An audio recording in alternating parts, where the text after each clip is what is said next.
Hello friends, welcome to విను foods. ఈరోజు మన రెసిపీ రొయ్యల వేపుడు. నేనైతే ఒక హాఫ్ కేజీ ప్రాన్స్ తీసుకున్నాను. పసుపు, ఉప్పు, అల్లం వెల్లుల్లి పేస్ట్ వేసేసి మ్యారినేషన్ కోసం 1 అవర్ పెట్టేసా. ఇలా కాల్చిన ఉల్లిపాయతో చేస్తే రుచి ఇంకా బాగుంటుంది.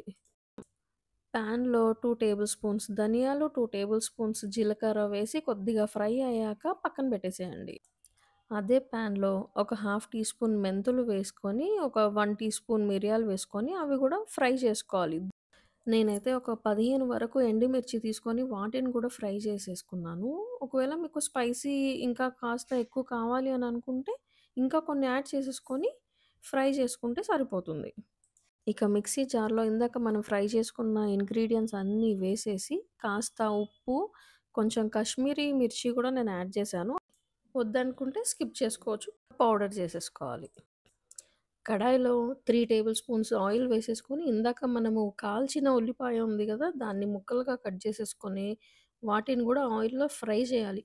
ఆనియన్స్ గోల్డెన్ బ్రౌన్ కలర్ వచ్చేదాకా అలా మీడియం ఫ్లేమ్‌లో ఫ్రై చేసుకొని, మనం మ్యారినేట్ చేసి పెట్టుకున్న ప్రాన్స్‌ని ఆ ప్యాన్‌లో వేసేసి, మధ్య మధ్యలో కొద్దిగా వాటర్ వేస్తూ కలుపుతూ ఉండాలి.